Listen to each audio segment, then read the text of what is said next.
Welcome. I'm Rosa Lizardi, Global Director of the Feminist Task Force, and on behalf of the Women's Working Group on Financing for Development co-conveners, myself and my colleague Emilia Reyes of Equidad de Género, a warm welcome to you to today's webinar, The Financial and Gender Impacts of the Coronavirus and the COVID-19 Pandemic. Before we begin, let me go over some webinar rules. To help guide a smooth presentation, please maintain your video camera off with your microphones muted. In the View option, select Active Cameras to view the panelists. And please write any questions directly in the chat to Technico team or indicate a raised hand. Please be aware we will be recording this session. So again, welcome to our kickoff webinar in the series, Macro Solutions for Women, the People, and the Planet. I'm Rosa Lizardi, Global Director of the Feminist Task Force, and one of the co-conveners of the Women's Working Group on Financing for Development. The impetus for organizing this event came at the time of the unraveling of the coronavirus.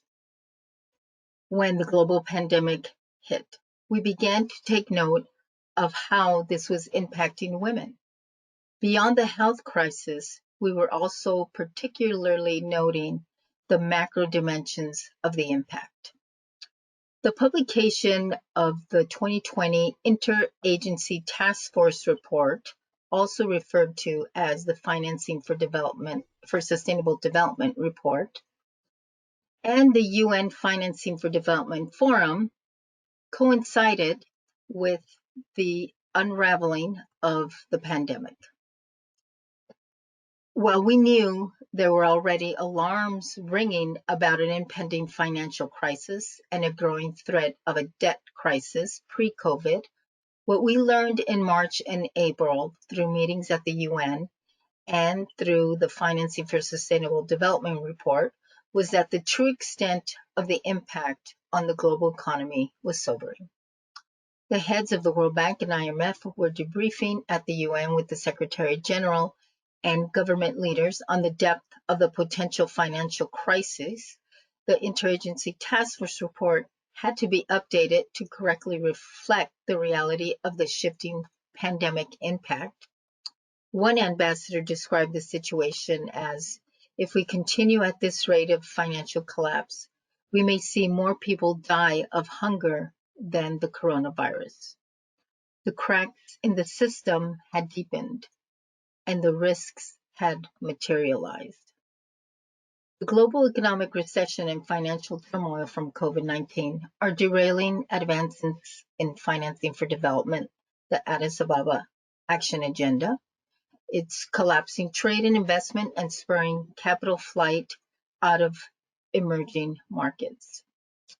While macroeconomics has largely been seen as gender neutral, we're here to emphasize, particularly now, macroeconomic and social policies are crucial instruments guiding the achievement of women's empowerment and economic justice and gender equality, particularly as we move out of the COVID pandemic in order to transform a new macroeconomy post-COVID that will set and shape a new framework for the economic empowerment and advancement of women.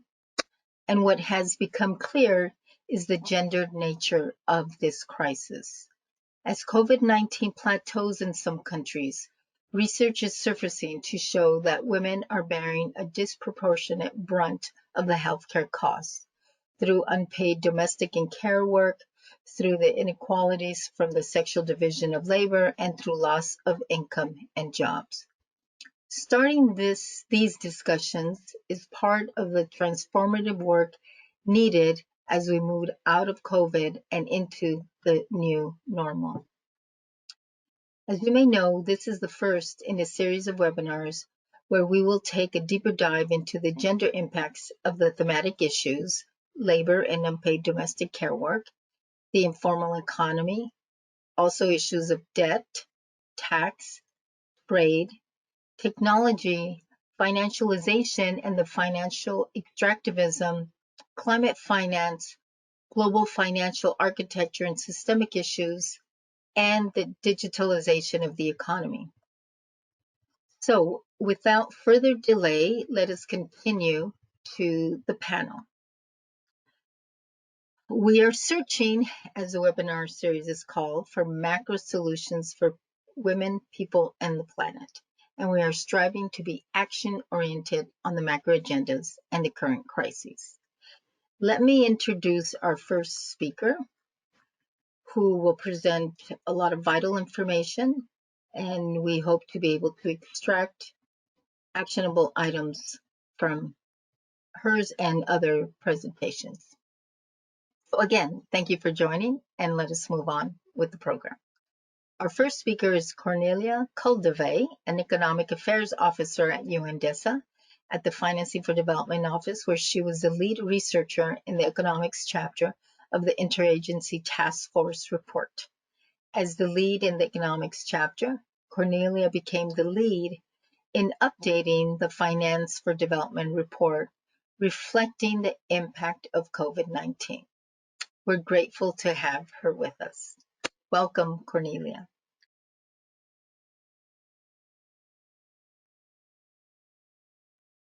IMF to also add our voice to the annual analysis of the economic situation and financial flows, in our case, financing for development. This report is prepared by what Rosa already said, the Interagency Task Force on Financing for Development.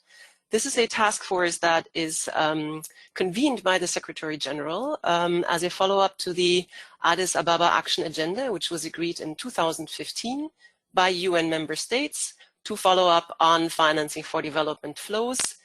The Addis Ababa Action Agenda has 7 action areas, which go from domestic public finance to domestic and international private finance.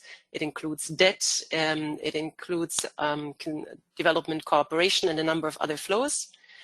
The task force is chaired by DESA, UN's Department of Economic and Social Affairs, and it has over 60 members, which are United Nations agencies, programs and offices, regional commissions, but also other relevant international institutions. The major institutional stakeholders are the World Bank Group, UNDP, UNCTAD, WTO, and of course the IMF. So these are the major partners in pulling together the report, but we get very important inputs from all other members of the task force. Maybe we can move on to the next slide. This is just a quick overview of the different action areas, which I already mentioned. Systemic is another action area, which is something that is the international financial architecture. That is something that is coming to bear right now, as many countries are relying more and more on the global financial safety net, the role of the IMF in that, and also regional mechanisms. Another action area that I forgot to mention before is trade, which also is responsible for many international capital flows, and of course technology and capacity. And actually for the 2020 Financing for Sustainable Development report, we have a major chapter. The thematic chapter of the report is dealing with the impact of emerging technologies and digital technologies on financing for development. And we were hoping that this would be one of the main big messages of the report. However, as Rosa already mentioned, we were overtaken a bit by what happened with COVID-19. And we were ready to launch this report. We always launch an advanced unedited version in February, end of February, to support member states in their negotiations for the Financing for Development Forum. And so we had already that first version ready, and we were sounding the alarm on several issues that we felt were creating a backslide in progress for financing for development. We have been witnessing already an increase in high levels of debt and debt distress. We've been witnessing a decrease in ODA flows. We have been seeing increased leverage in private financial markets. We've been seeing on a number of fronts risks that were emerging. And then when the pandemic hit and when it became clear what a huge economic and financial impact it would have, that's really when the risks materialized. And when we saw how we would have to deal with that. And we actually had to rewrite and analyze quite quickly in order to see where this was taking us. Give me 1 second here. We are at the next slide. So I'm going to dwell on this slide for a bit to just give you the impact on the different dimensions of COVID-19. So I told you already we were sounding the alarm, but then what happened was really a very fast unraveling of the global economy and mainly of the global financial markets. So in March, we actually saw global financial markets collapse. There was a flight to safety out of developing economies. There was a rush towards dollar liquidity. And what we saw in 2 months, basically, in February and March. So this number of 100 billion is actually an updated number. It's in the last, in the FSDR update, we still were talking about 90 billion. But by the end of March, really from 21 of January to the end of March, we saw an outflow of almost 100 billion US dollars from emerging markets. That was the largest outflow ever recorded. That was larger than the 2008 financial crisis. We've also already been witnessing a collapse in trade and investment. I can tell you there's only estimates right now, but for foreign direct investment, for example, for 2020 and 21, UNCTAD is estimating a 40% contraction of foreign direct investment. What we're also seeing is a sharp contraction in remittances. These numbers are not out yet, but the World Bank is projecting 20% fall in remittances. In addition, we have seen a sharp drop in commodity prices, especially in oil prices, but in other commodities as well, as a result of falling international demand and trade. So countries that are commodity exporters have been particularly hard hit, in addition to countries who depend on tourism and other services. So what is happening in these countries is that they see severe liquidity shortages. What do severe liquidity shortages mean? International liquidity is what is needed to import supplies that are urgently needed to combat the health crisis, medical supplies. Also, other imports that are needed to keep the economy going and to fight the economic fallout of the pandemic. So we're really seeing a very strong squeeze of many developing countries that have seen A, these big capital outflows, B, the contractions in other flows, the fall in commodity prices. In addition, many developing countries' currencies have witnessed very severe depreciation, which is adding a further squeeze. So what are these countries doing? They are turning to the IMF, which is the basically lender of last resort at this point in the international financial system. And over 100 countries have already requested support from the IMF from its emergency funding, its rapid financing instrument. That's over 100 countries. And the IMF is working quickly. However, it also has limited funds. So we cannot expect that the IMF will be able to cover all of these financing needs. I already mentioned that before the pandemic, we saw a huge increase in vulnerabilities. We had in the report only the numbers of official development assistance for 2018, which had actually been quite a significant contraction. The 19 numbers came out in April, so that was an update, and we do have an update on our webpage as well. And for the 19 numbers, there's two different sets of numbers. The OECD Development Assistance Committee has done a change in methodology, and now the headline numbers that are being published are really the new methodology numbers, which they call the grant equivalent, and there you see an increase in ODA in 2019 by 1.4%. However, if we use the old methodology, that increase is 0.1%. So basically a stagnation. So this depends a little bit on how you measure it. What is clear in any case is that the increase in 2019 is not making up for the fall in 2018. And there are severe worries about what is going to happen in 2020. Already in April, members of the Development Assistance Committee, big donor countries, have committed themselves to protect ODA flows from economic downturn and budget cuts and other cuts. However, that remains to be seen. Also, it remains to be seen how eventual debt relief would be counted in terms of ODA. So this is something that is very difficult for us to guess at this point. One other important detail that the FSDR 2020 highlights is that already before the crisis, 1/5 of countries that is 20% of all countries, was likely to see per capita incomes stagnate or decline. Now, with the current crisis, economic crisis and financial global liquidity squeeze that is going on, you can imagine that this number of countries is likely going to go up significantly, with all the impacts that that means for the populations in developing countries. I'm going to go to the next slide, please. This is just one aspect, really, which I'm not going to dwell on too much because I know you're going to have another session on debt risks. But when I talk about liquidity problems, that affects obviously the ability to import basic needs for health and other supplies. However, what I've been talking about before, the access to liquidity, the exchange rate issues, all of that affects debt sustainability, because if we don't have new money coming in, new liquidity coming in, we will have a problem rolling over existing foreign debt. There will be an inability to pay because I don't generate enough payment export earnings to pay back my debt. So there is a big wave building up.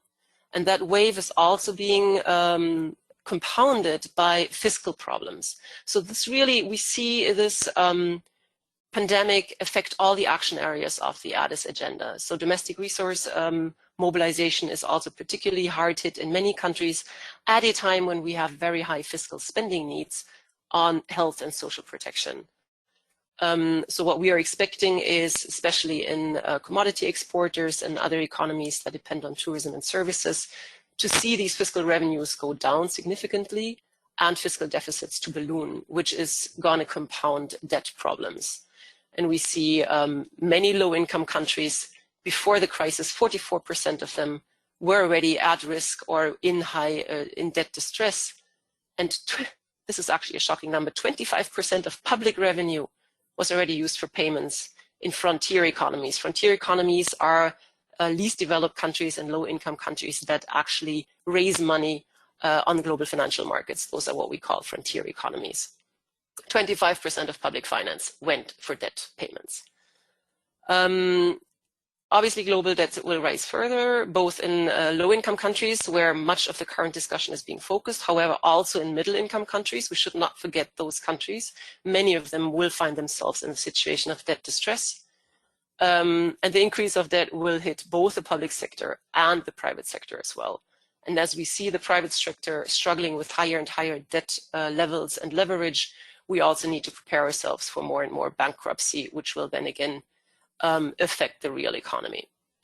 I will stop with the impacts at this point. I will move on to can you move to the next slide, please? I would like to move on to actions and policy solutions that the FSDR spells out. At the global stimulus level, we need coordinated stimulus. The SG, the Secretary General of the United Nations, has called for a concerted global stimulus of at least 10% of GDP. Now, these are numbers that developed economies can possibly pull off. Developing economies do not usually have that kind of fiscal space to make that kind of stimulus payment to save their economies and support their health sectors, which is why we also need to urgently reverse the decline in aid, and we need to increase new access to concessional finance. Another call from the Secretary General, and that we as DESA have been making, is additional special drawing rights issues at the IMF, which is a sort of international liquidity. Special drawing rights are sort of international reserves by central banks. And if we increase those at the IMF, this will help developing countries access international liquidity at low cost. So that could be another international action that would be urgently need to be taken. To prevent a debt crisis, there's already been luckily an agreement at the G20 level to suspend debt payments from the poorest countries. This is something that the FSDR was already arguing before that agreement. At this point, we would like to go further, and the SG has already had a call for an approach to have this kind of debt moratorium extended to all countries who need it, both from bilateral official donors, but also from the private sector. So we're basically pushing for more.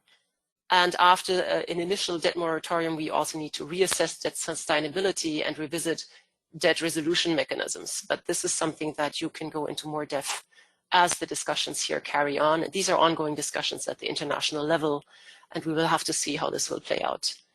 In addition, we need to continue stabilizing financial markets by injecting liquidity. This is something that can mainly be done at the level of developed economies. The US Federal Reserve has been doing a lot.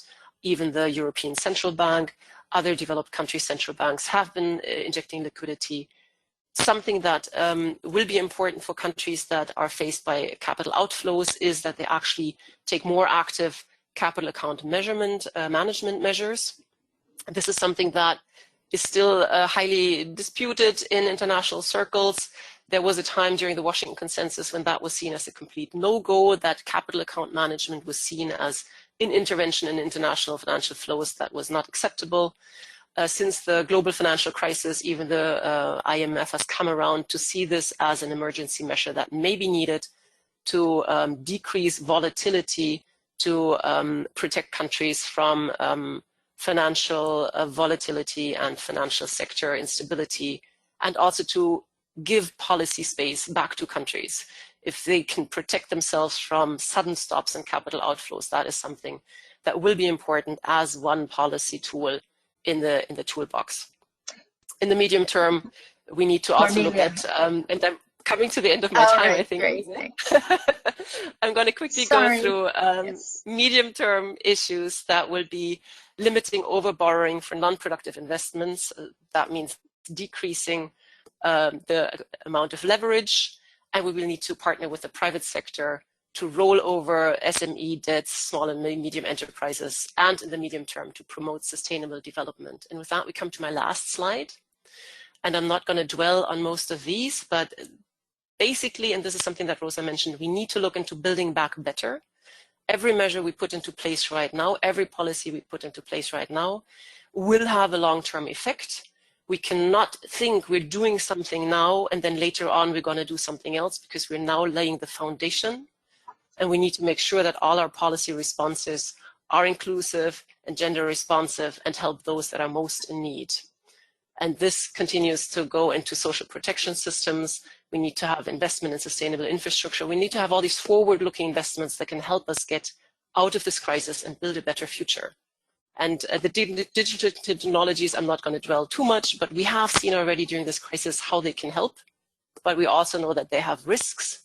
And maybe we can talk during the discussion or at some other point about how we can ensure that digital technologies are being used to support also the most vulnerable and to be more inclusive. And at that point, I'm going to stop, and I apologize for taking too much time, and I hope we have a good discussion. Thank you. Thank you very much, Cornelia. That was a lot of information in a very short time, but very well presented. Thank you. I think that Cornelia was able to relay the sense of urgency and the reality. And for many, I know this is a very diverse audience. For many, some of that very technical language, which in the women's movement sometimes is a bit intimidating, or let's say for those who are not economists and who are not within the financing for development world, can be a bit disturbing to kind of digest. We hope to be able to have primers available soon that the Feminist Task Force, together with Kulu Women's Rights and Development from Denmark, have been working on very basic primers on the financing for development agenda, so that women can continue to be engaged. Since Beijing, we have had women in the economy areas of focus. We want to ensure that we grow this movement, and you see the urgency as Cornelia has presented. Our next speaker will be able to unpack some of that and be able to indicate what it means for gender equality. Our next speaker is Katherine Gifford, or Katie as we also know her. She's a policy specialist at UN Women in the area of financing for gender equality and women's economic empowerment. Kitty has been instrumental in researching the impact of the corona pandemic on women, both globally and at the national level. So, Katie, you have the floor. We ask that people can, on the top level of your screen, can choose active cameras or who's talking to highlight our speakers. Thank you. Okay, thanks so much. I hope you can see me. I've turned my camera on, so okay, fantastic. So then I will just take it away. First, I just want to say good morning, good afternoon, good evening to colleagues online. I want to also express my thanks to Rosa, as well as the Women's Working Group overall, for the opportunity to participate in the webinar. It's really a pleasure to be with you all, to have the opportunity to be on the panel together with Cornelia and other colleagues, and to really provide some initial points about the gender impacts of COVID-19. I will be speaking more broadly about the gender impacts, as well as some efforts underway by the UN system, and in particular UN Women, where I work, to really be looking at how the response and recovery is being done, designed, implemented to ensure, hopefully, that women's rights and women's priorities are addressed, both in terms of the financing and investments and overall. So I just, in complement to what Cornelia mentioned about the Interagency Task Force on Financing for Development and the report, the annual report that's produced by the IATF, I just wanted to mention that UN Women co-convenes and co-chairs together with UNDESA, the gender cluster group of the IATF on FFD. And this group really has the responsibility, it brings together more than 18 UN entities and specialized agencies to bring gender analysis into the report. We've been actively engaged in that process since the report process and release of those reports began. And we've really focused our efforts on drawing in as much of the sort of comprehensive gender analysis as available, recognizing, of course, the limitations and varying levels of kind of engagement in that process, but something that we continue to endeavor to do, and will certainly be focusing significantly on for the 2021 report as well. So just as an initial point, I think we all know that the COVID-19 pandemic is continuing, and that as we move towards efforts in recovery, that the impacts and the gender impacts will continue to become more well understood and analyzed. And that the gender differentiated impact of COVID-19 pandemic right now, we are seeing that the gender differentiated impacts are being talked about relatively broadly. We're seeing, this being addressed in media, by UN agencies, by non-governmental organizations, independent experts and analysts are raising awareness about how the current public health and economic crisis is affecting people differently in different countries, in different strata. But really, I think what we're all looking to discuss today is, even as that is being raised and increasing awareness perhaps around some of the gendered impacts, that it's a question of whether and to what extent gender inequality is being considered in the design of COVID-19 response actions, and whether the response and recovery plans the countries are putting into place will address the gender inequalities that we know exist, that are in fact being exacerbated currently, or whether they will reinforce or exacerbate gender inequalities. So I think for many of you online, the overall gender impacts of COVID-19, because of the work that you do and what you're engaging in your respective countries and contexts and organizations, may be relatively familiar. But I just wanted to touch on a few main issues that emphasize particular kind of facets of what women are facing, women and girls are facing in the current context.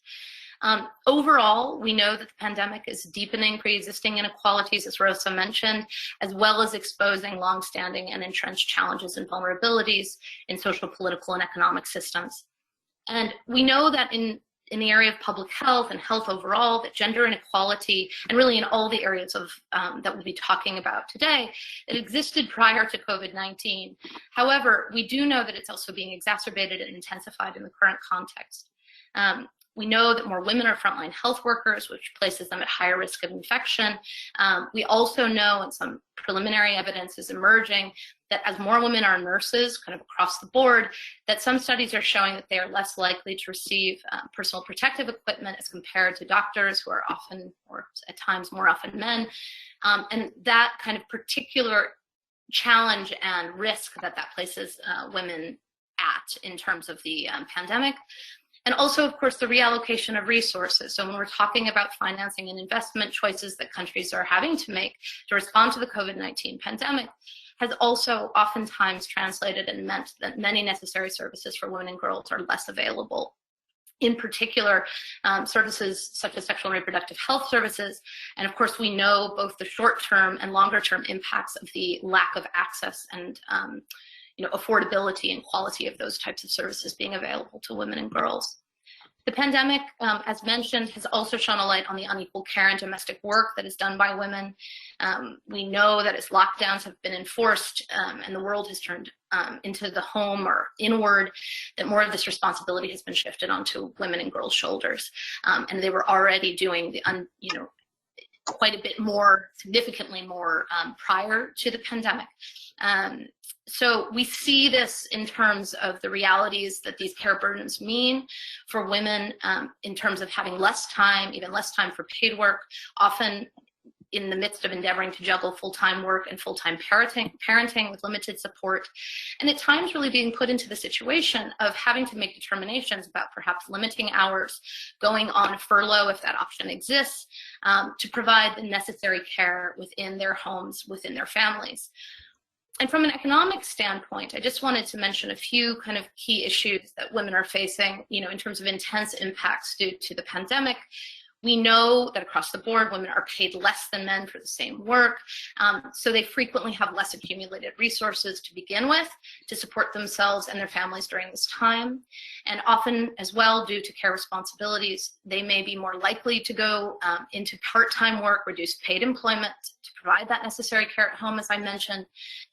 Women are also overrepresented in some of the hardest hit sectors, including tourism, hospitality, and restaurants, as well as in the informal labor market, and therefore really often are faced with situations where they have no or very limited social assistance, which we know and are seeing is so incredibly crucial right now and will continue to be crucial as we see economic impacts continuing to reverberate as we begin to recover and try to really move into, I guess, what we're calling the new normal in the coming weeks, months, and years, really. And just a final point here, emerging data shows that violence against women and girls has intensified in the current context, and that there are immediate impacts, of course, that are unacceptable, and longer-term economic impacts of this. We're seeing globally the intensification with rising rates of domestic violence calls. At the same time as women may be losing income that they had available prior to the pandemic, which can reduce their bargaining power within the home and also opportunities to escape abusive situations, coupled, of course, with lockdown where there's nowhere to go. And at the same time, the economic and financial impacts also affect the resources available, these critical resources for civil society organizations, in particular local women's organizations, to advocate for policy action to deliver the necessary life-saving services for women. And we, of course, worry that that will continue to be limited in terms of resource availability to those critical services as countries make decisions around what they will be investing in, and not as they face, as Cornelia was referencing, these ballooning debt situations, these very high deficits. And we know from previous crises, in particular the 2008-2009 financial crisis, that oftentimes that translates into cuts in basic and essential services and public services. So this is just sort of a snapshot of some of the key gender impacts of the crisis. These all have financial and economic impact. And I just want to say again that we know that as the pandemic continues, as the recovery process is coming into play, that there will be ongoing evidence gathering and analysis that will continue to provide even more information and data on the gender differentiated impacts of the pandemic. UN Women, together with other UN agencies, and of course in concert with civil society partners, is really working to build that evidence base and continue to really supplement and intensify the analysis that's happening on the ground, so that that can really be something that is part of all of the response and recovery planning and the efforts that are happening within countries. So just to mention, I think I have a few more minutes, but I want to leave enough time for everyone else. So I'll just quickly touch on a few additional points.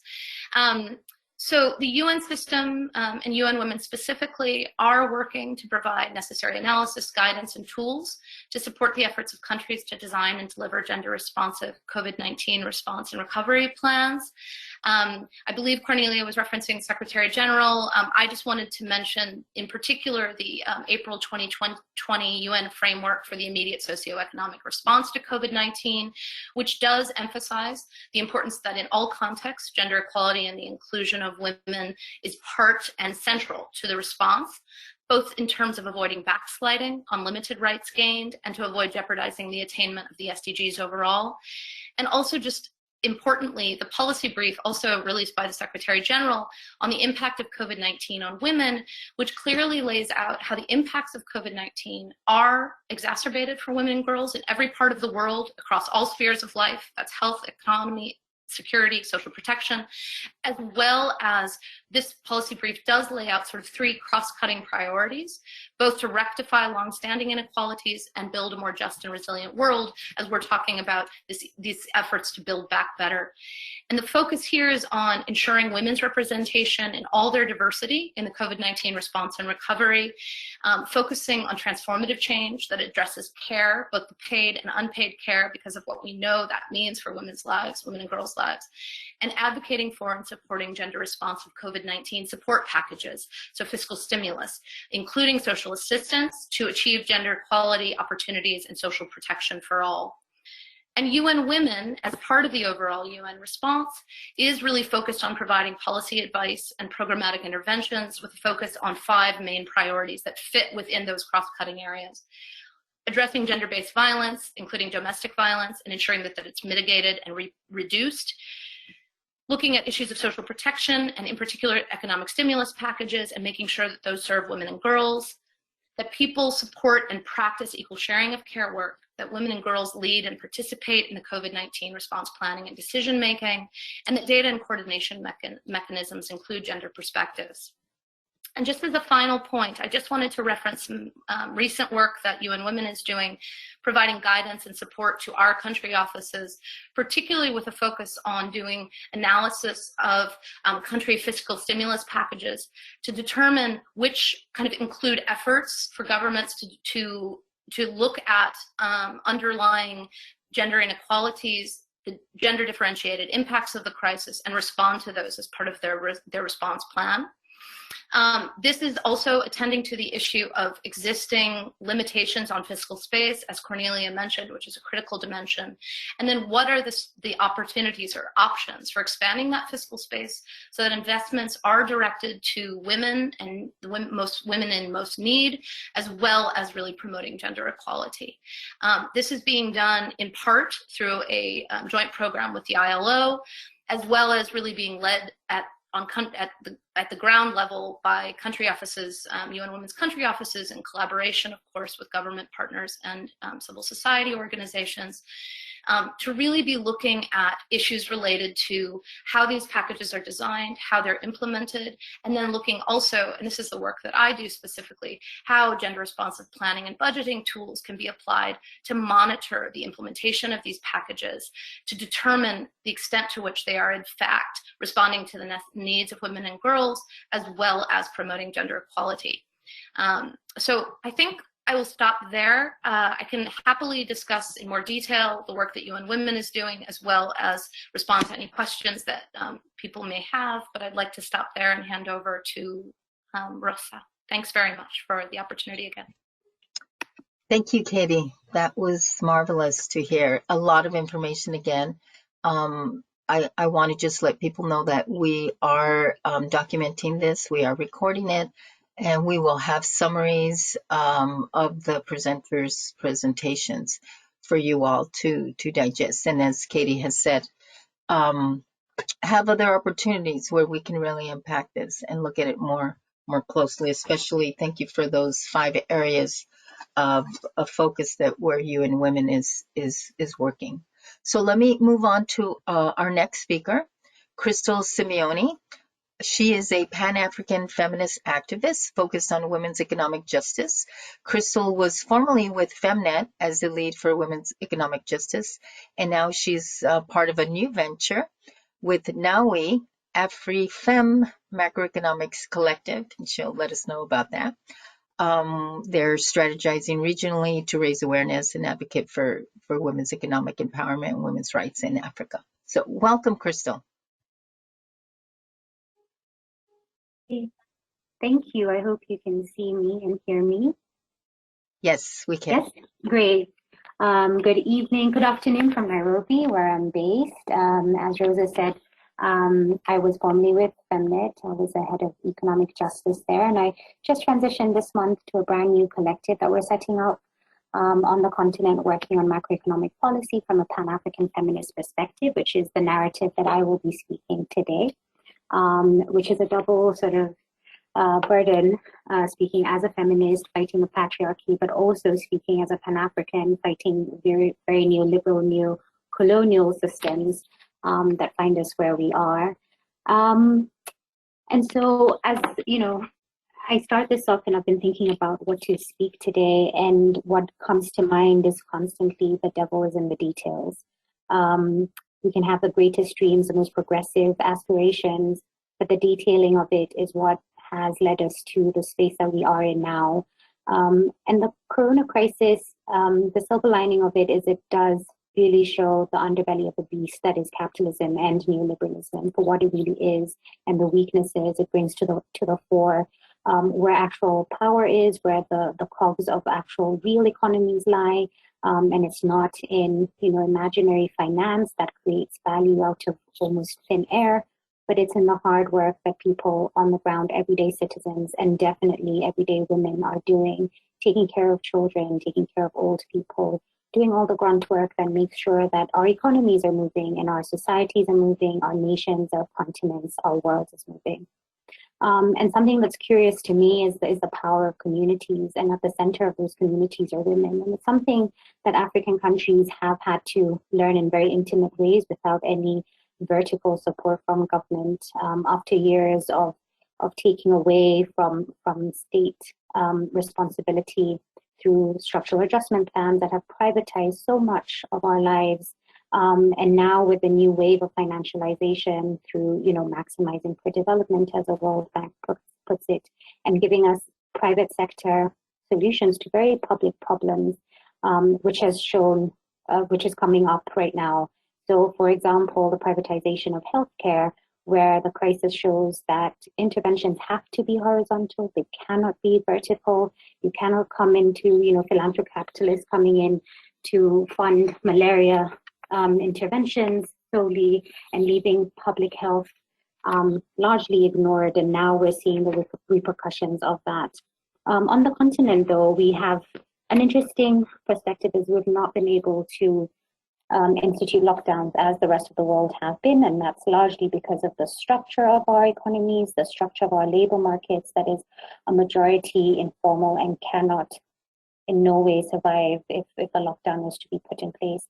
And so we've really been pushed into our little corners to try and figure out how to work around this crisis that is fit for purpose, fit for our current realities, fit for our realities that have a history that has gotten us to where we are.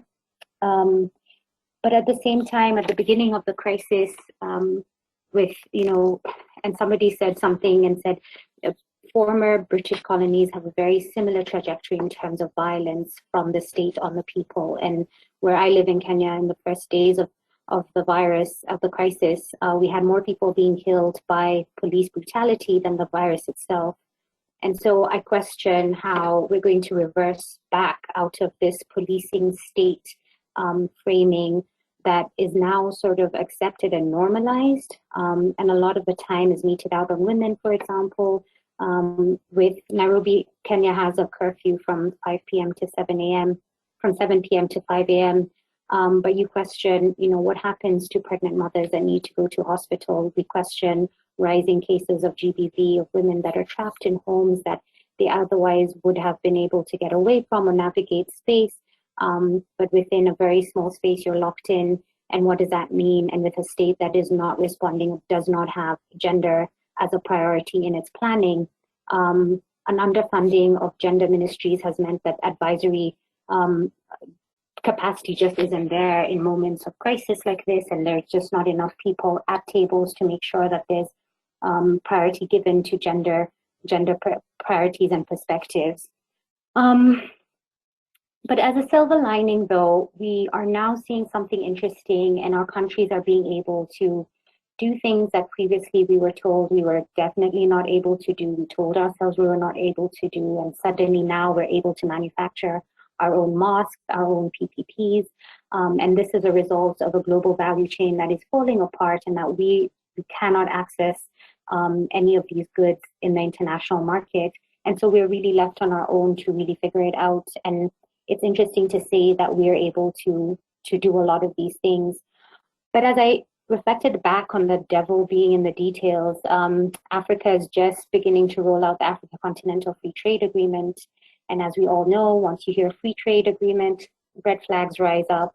And the aspirations and the Pan-African aspirations of the continental free trade are in the right place. However, the detailing of how it will be rolled out and the neoliberal detailing of it mean that it's definitely not a good thing for our countries, but there's a leaning towards the Africa Continental Free Trade as we go through this crisis.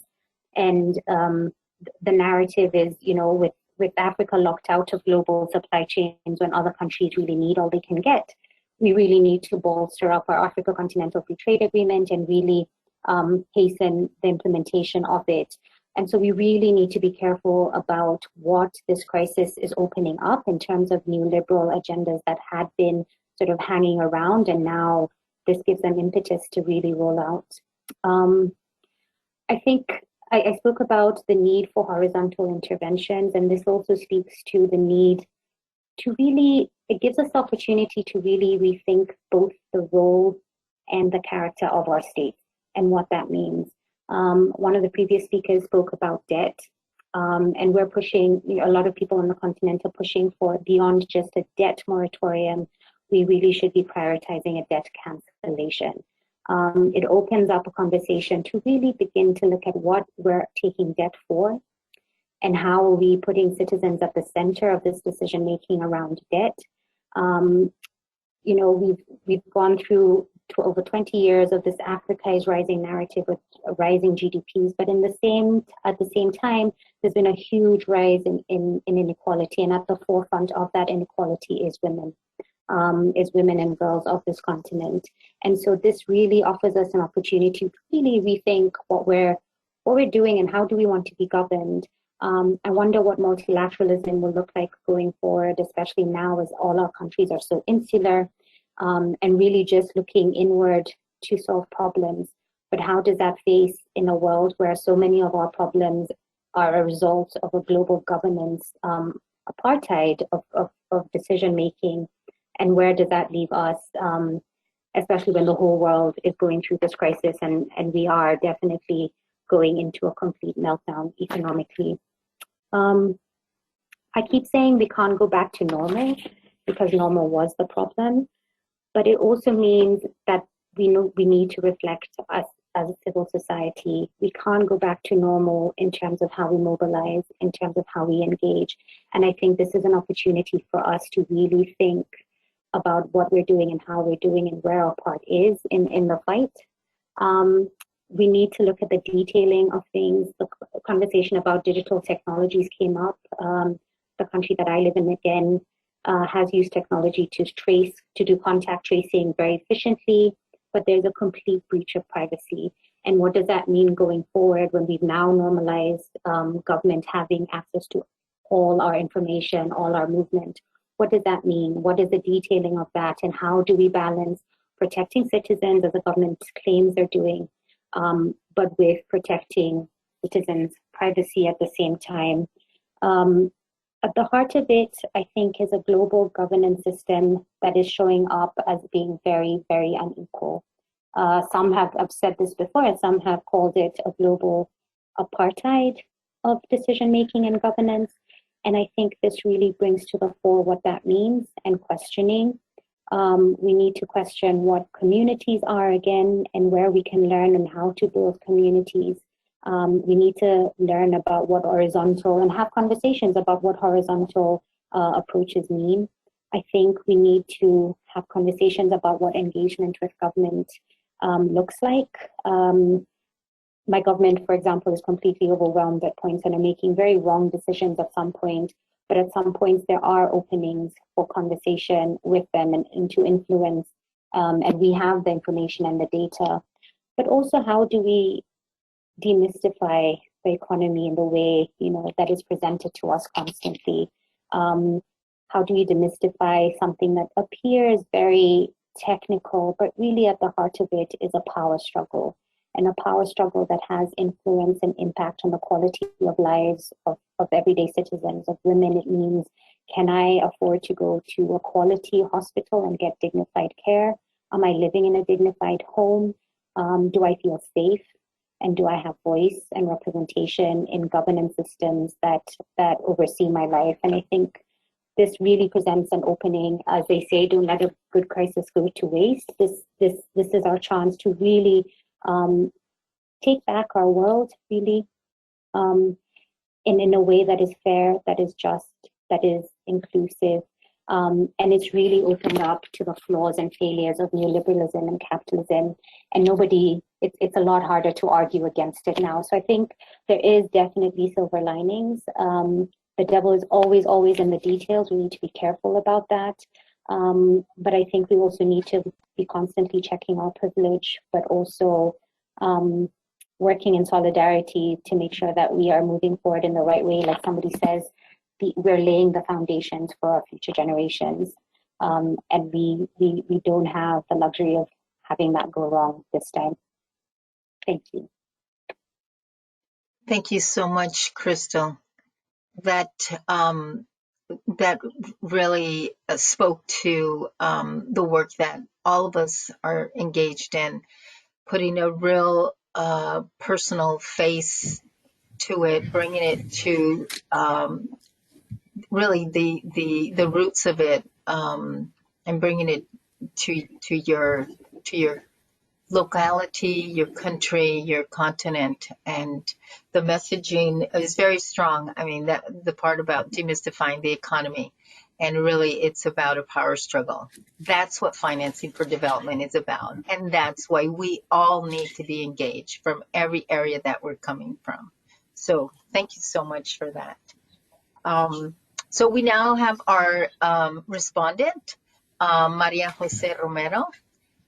She is the Policy and Advocacy Manager at Eurodad, focusing on publicly backed private finance. Before joining Eurodad, Maria Jose worked for the Latin American Network on Debt and Development Rights based in Peru, Latindad, where she focused on tax justice and development finance. She was previously coordinator of the IFI's Latin American Monitor Project at the Third World Institute based in Uruguay. So we're happy to have Maria Jose. Thank you. Welcome. Thank you. Thank you very much, Rosa. Good afternoon. Good morning, everyone. It's great to be with you today. And I am also very grateful for the interventions of the colleagues that are with me in this panel. They were all very rich in their interventions, and I think that there is a lot for us to discuss. So I will focus my points on the revelatory nature of COVID-19 as a crisis. And by this, I mean a focus on what the outbreak of COVID-19 has exposed and has even intensified, because we can see COVID-19 working as a magnifying glass, because it's making very visible pre-existing structural problems and vulnerabilities. And I really think that Crystal mentioned some of them, and other speakers as well.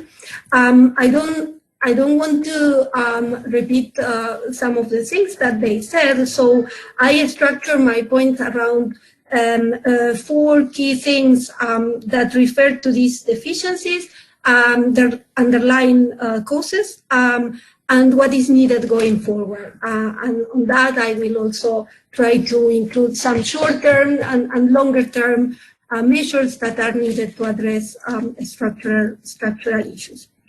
In my first point, I want to get back to some of the points that Cornelia mentioned in her remarks, because I really want to stress that the economic and financial impact of this crisis clearly indicate how vulnerable developing countries are to exogenous economic shocks, and how unstable and precarious the previous situation was for people across the world.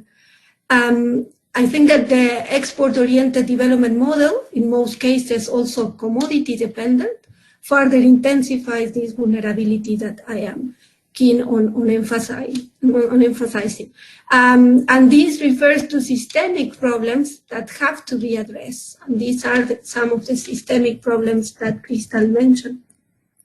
And here, to go deep in this point, I want to refer to 2 statistics that indicate the magnitude of this crisis. First, according to World Bank estimates, COVID-19 is pushing about 40 to 60 million people into extreme poverty, with the best estimate being 49 million people. And second, according to the International Labour Organization, the economic effects of COVID-19 on the world of work are proving to be far worse than the 2008 financial crisis, with cutbacks equivalent to nearly 200 million full-time workers expected in the near 3 months alone. This is indeed a massive crisis impacting on ordinary people across the world. And I really want to emphasize this point, because this is something for us to have the dimension of what we are all experiencing right now.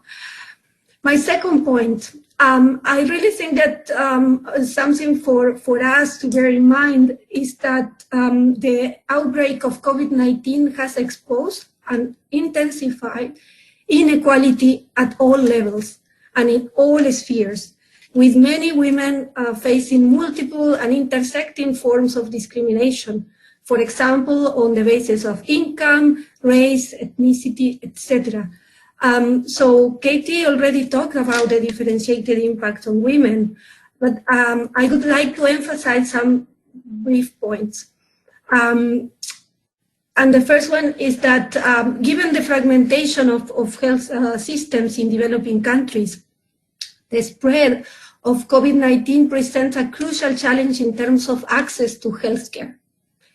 And this is evident in many countries around the world, while wealthier citizens have access to high-quality private healthcare, while those in the public system face different challenges when seeking protection, treatment, which increase the overall risk of an accelerated pandemic spread.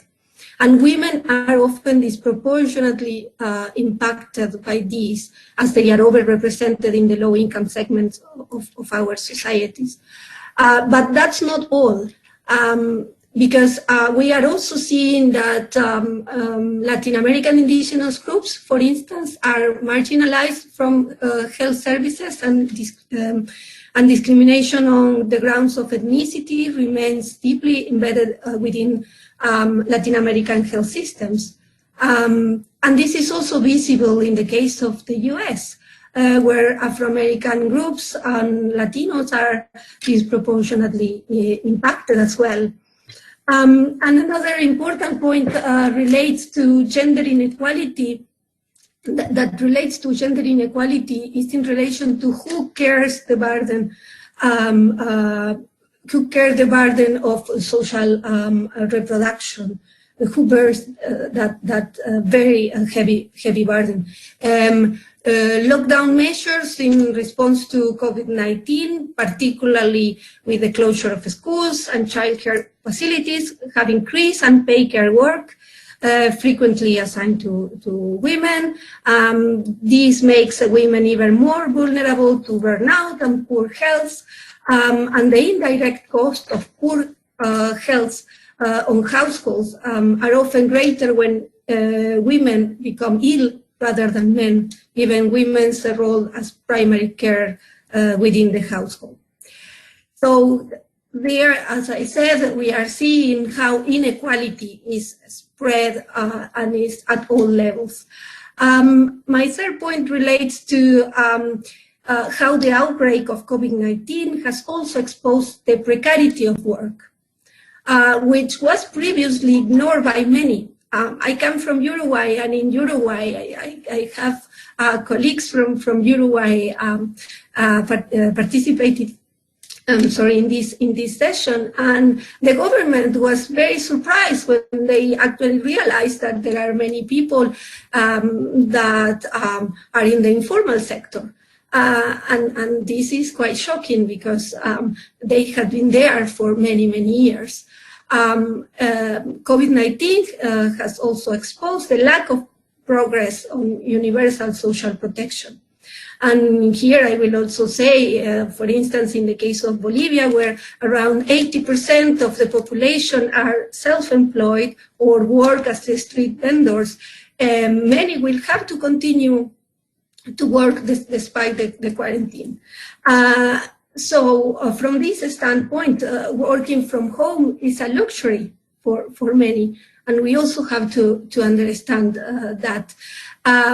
But in these cases where confinement has been possible, this has also represented a risk for many women around the world, because we have also seen an increase in the already high rate of domestic violence against women.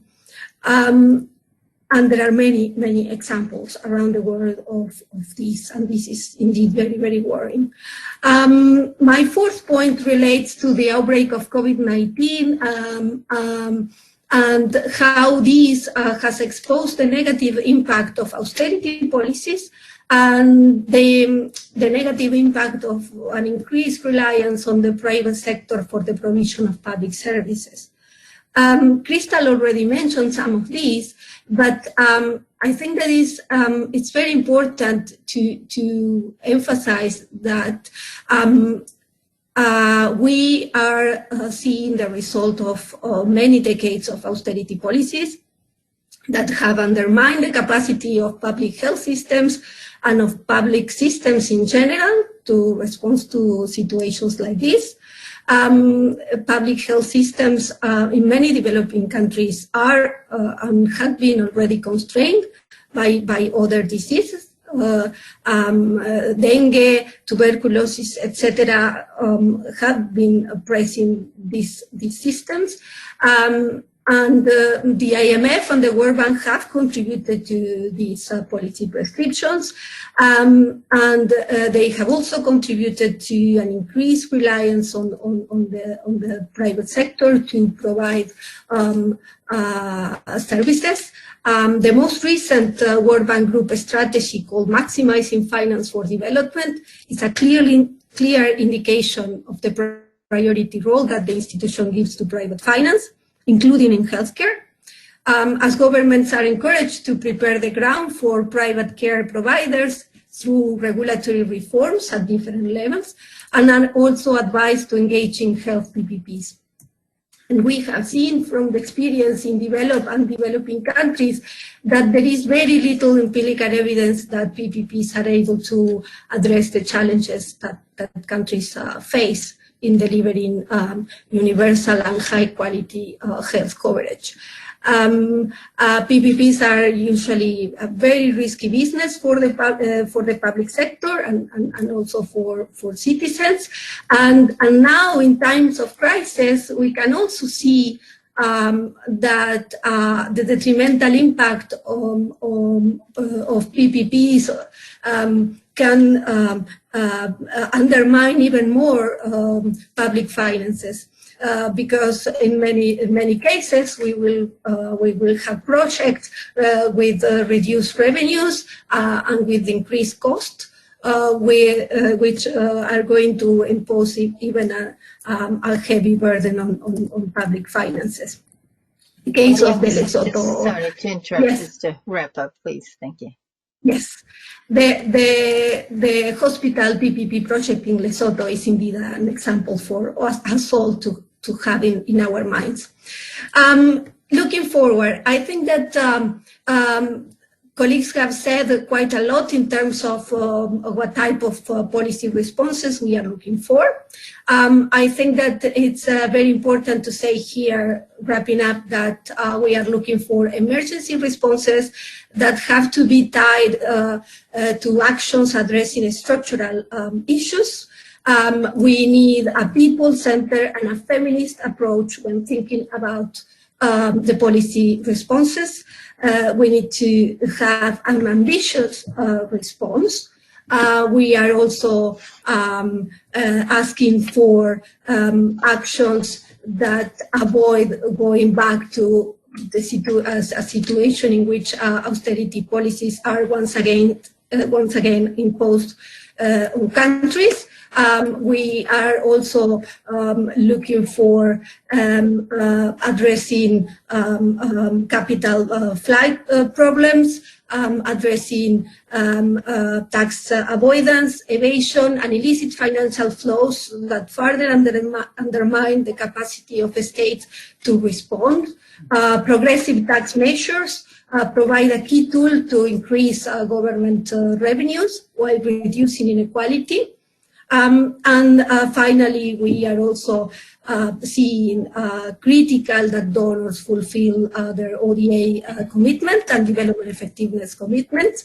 So we are thinking about an holistic response that also incorporates the evaluation and redistribution of unpaid care work and concrete actions to address the escalating environmental crisis. We cannot forget that we are also living in a world that have to fight climate change. So in summary, the outbreak of COVID-19 shows the need for greater investment in publicly funded, quality and universal public services and social protection systems. And as Crystal said, I really think, and we as Europe really think, that the policy responses must not be a return to normal, because the normal was certainly the problem. Thank you very much, and sorry for being long. Thank you, Maria Jose. No, this is such valuable information, and thank you for bringing in that perspective from the Southern Cone. You're outlining a lot of what we've already outlined for the upcoming webinar. So thank you very much for sort of plugging all of those aspects. And let me just say that together with Eurodad, the Women's Working Group is planning the next seminar on June 10th on debt. So please tune in. We have about 15 or so minutes for questions, and we do have some already here. So I will ask our panelists if you can turn on your videos. And the first one that I see is from Laurie Johnston. Thank you for this. ODA can also contribute to debt as it becomes tool for contributing country to achieve its national objectives in less financially strong countries. We need a rubric for evaluating ODA direction as it relates to debt creation. It is in the chat, so I think I'll just say another one, a couple more, I think sort of directed to all of you. The one specific here to UN Women. Is UN Women actively working with IMF on the new full loan programs, not the emergency financing that will come into 2021, on being less harmful to women's rights? And that one's from Emma Bergeser from the Bretton Woods Project. And how do we condition financial and trade systems on CEDAW fulfillment? So I will put those three out and see if we get a few more, if people want to put it in the chat. So I don't know, Cornelia, do you want to kick off? Okay, thank you. And then we can move on to Katie and Thank you, Crystal. Rosa, and thank you for those questions. I can possibly start with a question on debt and ODA. So what we are pushing for always, and I think some of my other panel members have said that we are pushing for countries to live up to their ODA commitments, which is 0.7% of their own gross national income. Currently, I think 2019 was 0.3%. That was actually less than in 2018. So although we saw an increase in absolute terms, we saw a decrease in relation to gross national income. For 2020, as I said earlier, we are all hopeful that the crisis will not hurt donors' budgets so far that they cut their ODA. However, the question about debt and ODA, now it is true that not all of ODA is grants, right? Ideally, and I think many of us and from the task force also could say that would be the best way to use ODA if this were grants. However, and I do think some of our analysis that we've done in the past in the task force shows that, and this is actually not a bad thing, I guess, that the part that is grants is really usually going to the least developed countries and the poorer countries. And the countries that are lower middle income countries, which are supposed to have somewhat better access to alternative sources of finance, are seeing more of their ODA in concessional loans. Now, there can be a lot of discussion on these country income groups, right? Do all middle income countries really have better access to other sources of finance? There's a lot of discussion around that. And it is impossible to really group countries just by income group and say they're all the same. They're obviously not homogeneous, and countries have very different needs and problems. Just to say that we need to be sure that the incentives are set right for ODA, and the way it is currently set, they may not be the right incentives for donor countries to really work with recipient countries, and to make sure that they actually have a sustainable effect. And sometimes debt can be sustainable if it is used for sustainable development investments and for growth enhancing investments. So debt is not always bad. It just has to be handled right. And donors and also lenders need to take that responsibility seriously. Too often the responsibility for responsible borrowing is pushed on the borrowers. And we need to come, and this is part of the negotiations on debt moratoriums and debt relief, which we also need. Moratorium won't be enough. Another part of these discussions will have to be agreement between borrowers and lenders, and this responsible type of borrowing and lending. And ODA is no exception in this. So that is something where we really have to push the dialogue coming out of this COVID crisis. I think there's also an opportunity to move things. And that's kind of the positive note. We can move things with political will. I'm going to leave it there.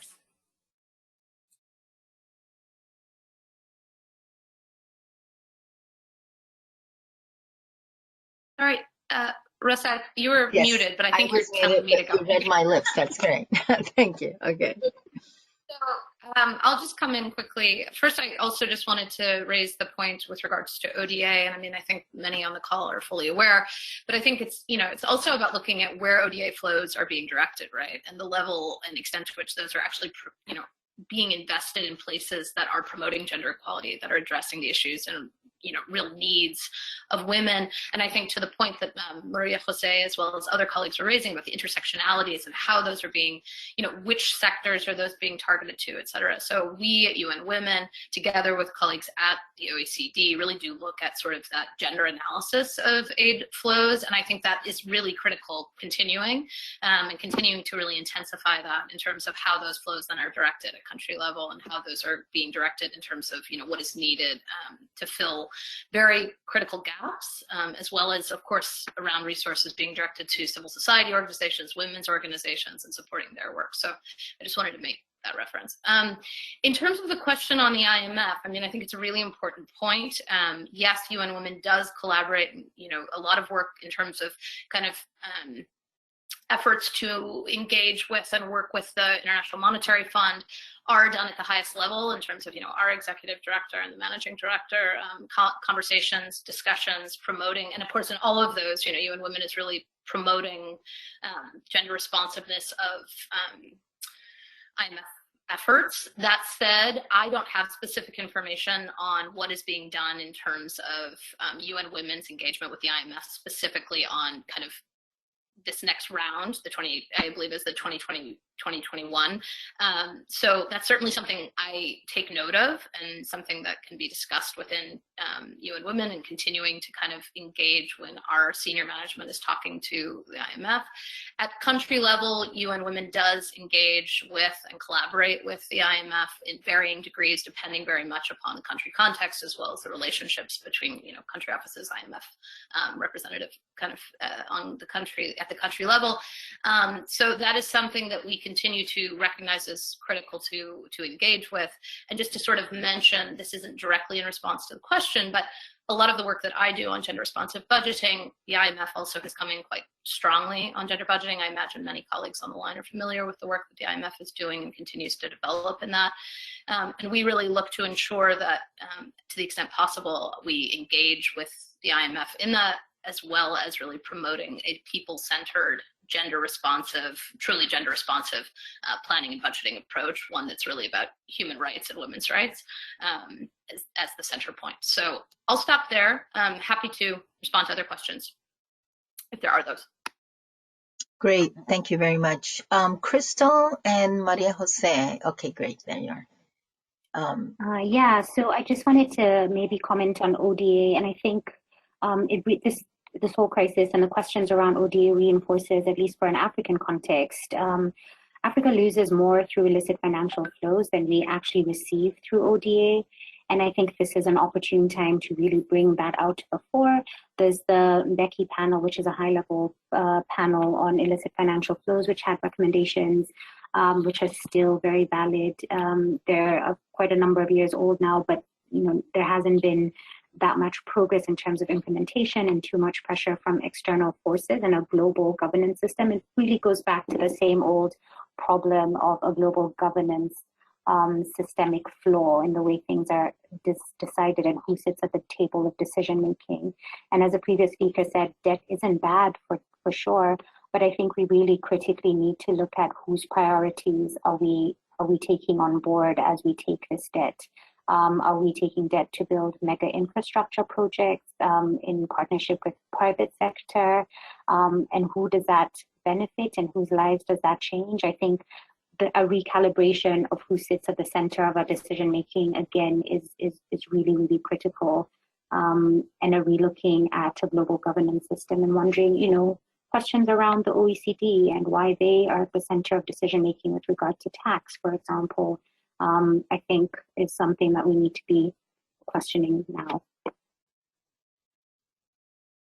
Great, thank you. And Maria Jose, and before you respond, I just also want to mention that we did get a comment from Maria Jose Lubertino, and she's interested in organizing together a parallel conference with us on macro solutions in Spanish. She's from Argentina.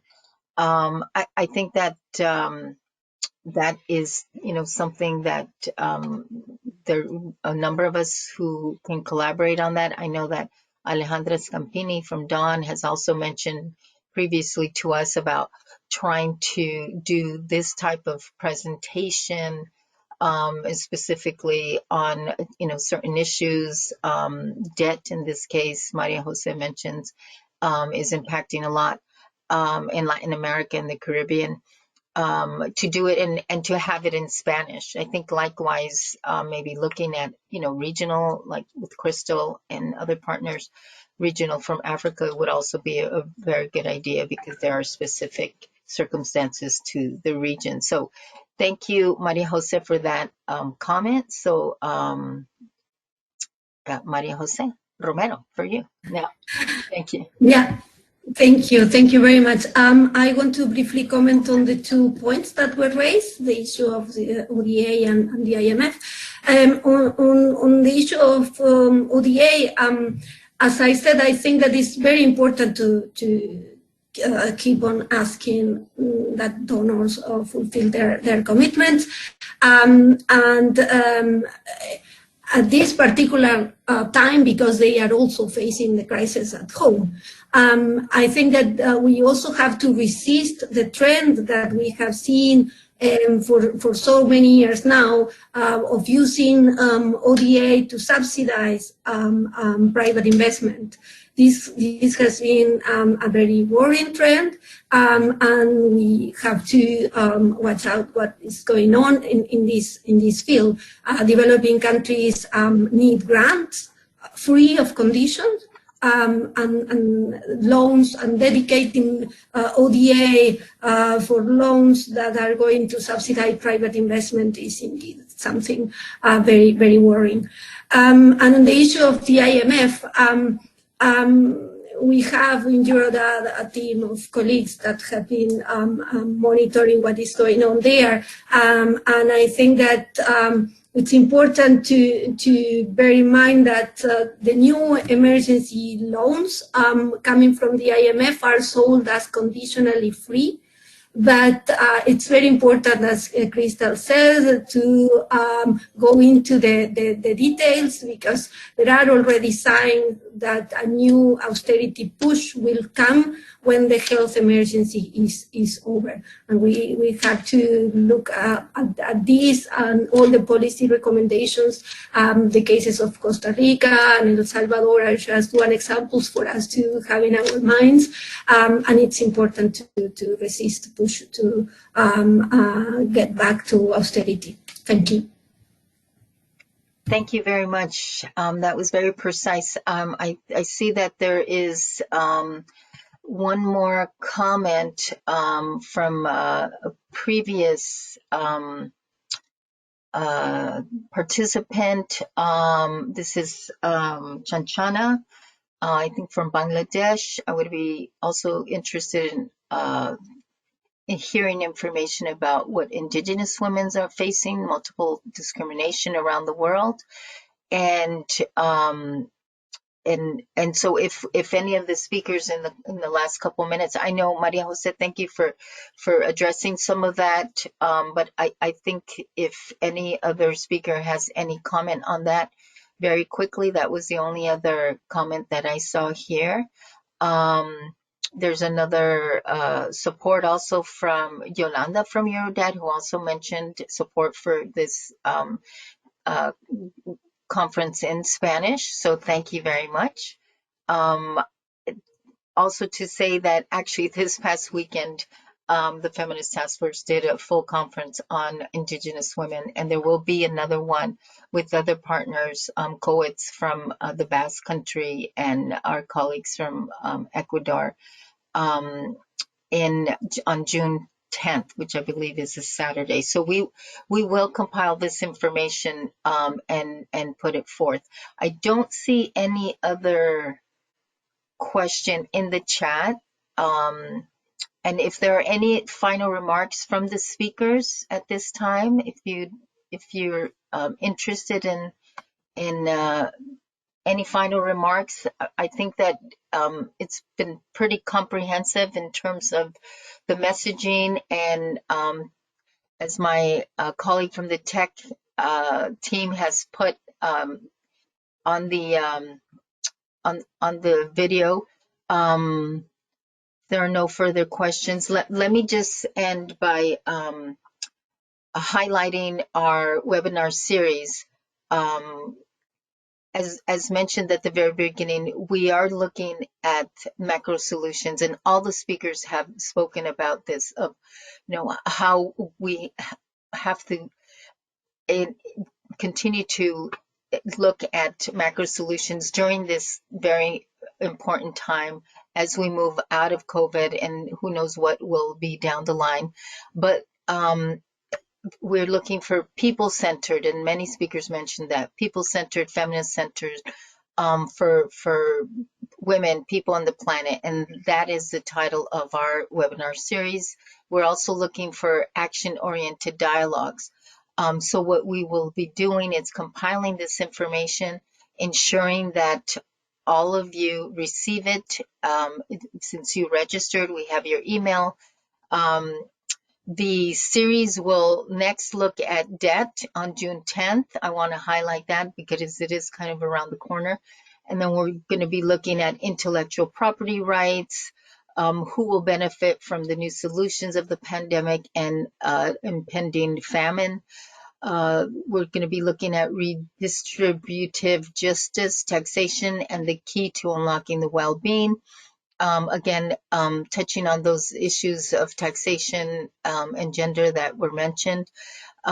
We're also looking at the climate emergency, which our speakers had mentioned, Maria Jose in particular, no to climate emergency, yes to a just and equitative transition. We're going to look at unpacking the dimensions of work, within quotations, as women are upholding the world. Further, we're going to look at the systemic issues and the global processes and the future of humanity, as we entitled that webinar. Capital versus life, corporate capture, financialization, and financial extractivism. Looking at all those different components of the nexus of corporate money and extractivism. And then finally, looking at human rights and public good, preconditions to the digitalization of the economy. This will take us through September. So just to close, on behalf of the Women's Working Group on Financing for Development and my partner, Emilia Reyes, who is there in the background, and she will be moderating our next webinar. I want to thank our wonderful presenters, Cornelia, Katie, Crystal, and Maria Jose, and our technical team who's been working in the background from Equidad de Género, all the way from Mexico. And thank you all of you for joining us today. Stay safe, be well, stay healthy. Thank you very much. And as been our tradition, I will be unmuting in the women's and some of these other women's circles webinars. We say goodbye in our own language, in our own traditions. So I will be unmuting all, I think, and you can unmute yourself, and we'll just say everyone goodbye in our own language. So thank you, adios, goodbye, take care. Gracias. Miguel. Adiós. Adiós. Bye. Yeah, no. Adios. Bye-bye. Adios. Hi, Mariama. Bye. Bye, Rosa. Adios. Lovely to see you. Bye-bye. Yeah, people do say that you can. Take care. Adios. All right. Adios. Oh, very good. Excellent. Adios. Thank you. Thank you. Adios. Okay. Bye-bye. Now. Bye. Bye-bye, Rosa. Bye-bye. Thank you. Adios. Farewell. Ciao. Thank you for being here. Bye-bye. Take care. Be well. Gracias. Gracias, equipo técnico. Maravilloso. Lindísimo. Gracias, Armando. Gracias, Gaby. Gracias, Cintia. Nos estamos viendo. Que tengas buen día. Bye. Buen día, nos vemos, Rosa. Por todo, Bye. de veras, ¡mua! Lo agradezco muchísimo. Fantástico. Estés muy bien. Ok, cuídense, buen día. Adiós. Igual. Bye. Rosa, un abrazo. Un abrazo. Chao, chao. Adiós.